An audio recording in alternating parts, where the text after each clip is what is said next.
নমস্কার বন্ধুরা, সবাইকে স্বাগত জানিয়ে আমি আমার আজকের চ্যানেলে আজকে আমি এঁচোড় চিংড়ি করব। তো এঁচোড় চিংড়ি করার জন্য গাছ থেকে একটা টাটকা তাজা এঁচোড় কেটে নিয়েছি। এঁচোড়টা কেটে নিয়েছি, তার সঙ্গে নিয়েছি এই যে চিংড়ি মাছগুলো ভালো করে ধুয়ে বেছে নিয়েছি।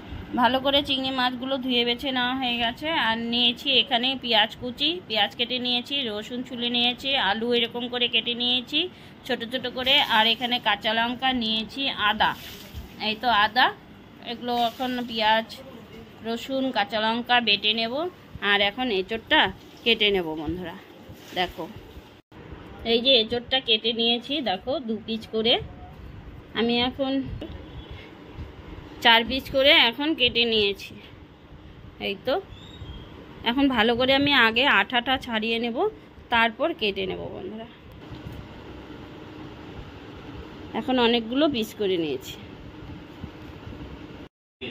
এঁচোড় ভালো করে কেটে ধুয়ে বেছে নিয়েছি। এই তো এতগুলো এক গাবলা হয়েছে। তা এখন এঁচোড়টা সেদ্ধ বসিয়ে দেবো আর চিংড়ি মাছটা ভাজাটা বসিয়ে দেবো। সঙ্গে আছে আলু। এখানে আদা জিরে কাঁচা লঙ্কা বেটে নিচ্ছি। আদা জিরে কাঁচা লঙ্কা, আর এখানে পেঁয়াজ রসুন বেটে নিয়েছি। এঁচোড়টা একটু ভাপিয়ে নেওয়ার জন্য আমি এখন এখানে জল বসিয়ে দিয়েছি। জলে আমি দিয়ে দিলাম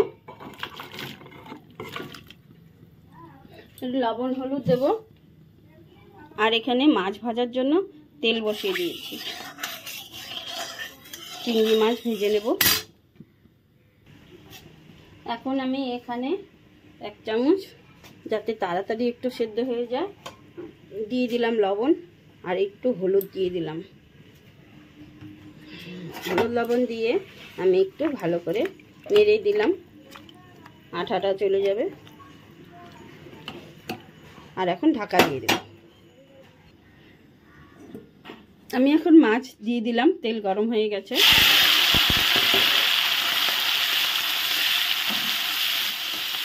মাছটা ছেড়ে দিলাম, দিয়ে দিলাম হলুদ,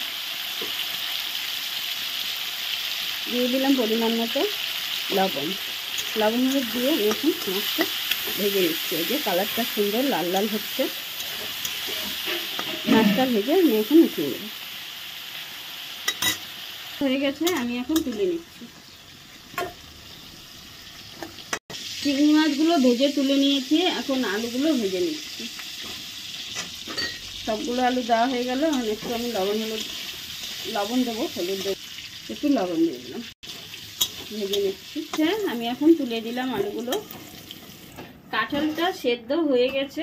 এই তো বন্ধুরা, এই যে কাঁঠাল সেদ্ধ হয়ে গেছে, আমি জল ঝরিয়ে নিয়েছি।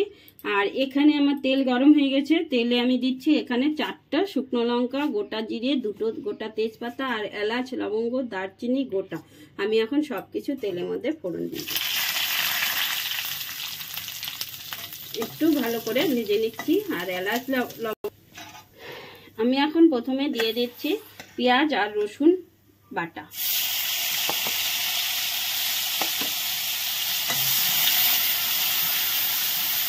পেঁয়াজ রসুন দিয়ে আমি মশলাটা একটু ভালো করে তেলের মধ্যে কষিয়ে নিচ্ছি।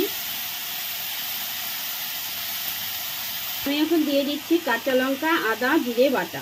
কাঁচা লঙ্কা আদা জিরে বাটা দিয়ে আমি একটু ভালো করে নেড়ে দিয়ে দিচ্ছি 1 চামচ হলুদ গুঁড়ো, দিয়ে দিচ্ছি 1 চামচ লঙ্কার গুঁড়ো, দিয়ে মশলা ভালো করে নেড়ে নিচ্ছি। দিয়ে দিচ্ছি স্বাদ মতো 1 চামচ লবণ। দিয়ে উঠিয়ে নিয়েছি। কাঁঠালগুলো আমি একটু ভেজে নেব। মশলা তো কষানো হয়ে গেছে। তো এখন আমি কাঁঠালটা তেলের মধ্যে আস্তে আস্তে করে ভালো করে ভেজে নিচ্ছি। একটু ভেজে নিলে ভেজে নেওয়ার স্বাদটা পাওয়া যাবে। এই স্বাদটা কিন্তু অনেক বেশি স্বাদের হবে। প্রতিদিনের রান্নার থেকে আজকের রান্নাটা কিন্তু বেশি স্বাদের হবে, সেরা স্বাদের হবে। তো বন্ধুরা, আমার সম্পূর্ণ ভিডিওটা দেখবে। আমার সম্পূর্ণ ভিডিওটা না দেখলে রান্না রেসিপিটা বুঝতে পারবেন। আমার রান্নাটা যদি ভালো লেগে থাকে অবশ্যই লাইক কমেন্ট শেয়ার করে দেবে। আর আমার চ্যানেলটা অবশ্যই সাবস্ক্রাইব করে দেবে বন্ধুরা। সাবস্ক্রাইব করে পাশে থাকা বেল আইকন অল করে দেবে। আর চ্যানেলে নতুন নতুন ভিডিও পেতে লাইক কমেন্ট শেয়ার করে দেবে বন্ধুরা। আচ্ছা, এখন কাঁঠাল আমার ভালো করে ভেজে নেওয়া হয়ে গেছে। আর এখন আমি দিয়ে দিচ্ছি ভেজে রাখা কষানো মশলা। এটা আমি এখন দিয়ে দিচ্ছি, দিয়ে দিলাম। মশলাটা দিয়ে আমি এখন ভালো করে সম্পূর্ণ কাঁঠাল কষিয়ে নেব। একটু জল দিয়ে দেব।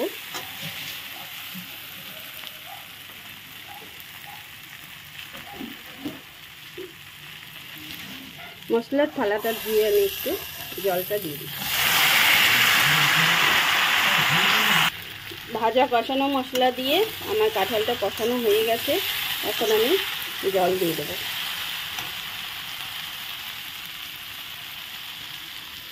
জল দেওয়ার আগে আমি দিয়ে দিব ভেজে রাখা আলু আর চিংড়ি মাছ একসঙ্গে দিয়ে দিলাম। এই যে চিংড়ি মাছ, অনেকগুলো চিংড়ি মাছ আছে কিন্তু।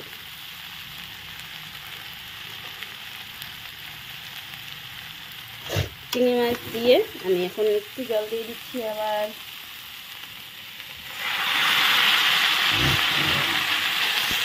কষানো হয়ে গেছে। এখানে আমরা 2 বাটি উঠিয়ে নিয়েছি টেস্ট করার জন্য। তাই এখন আমি অল্প জল দিয়ে দিই। জলটা দিয়ে দিলাম, অল্প জলই দেবো, আর দেবো না। আমি এখন জল দিয়ে দিলাম, আমি ঢাকা দিয়ে দিচ্ছি।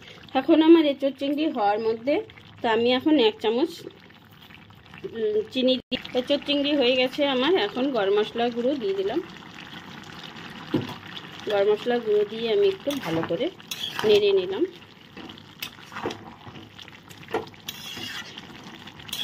এখন আমি দিয়ে দেবো ঘি।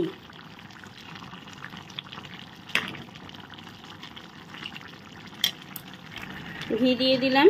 এখানে প্রায় 4 চামচ ঘি হবে গলালে। তো আমি এখন জমানো ঘিটাই দিয়ে দিলাম।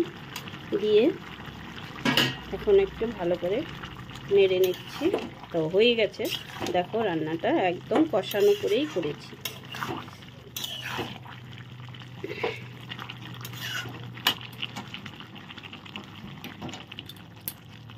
এঁচোড় চিংড়ি রান্না হয়ে গেছে। আমি আর এখন একটা পাত্রে তুলে নিচ্ছি।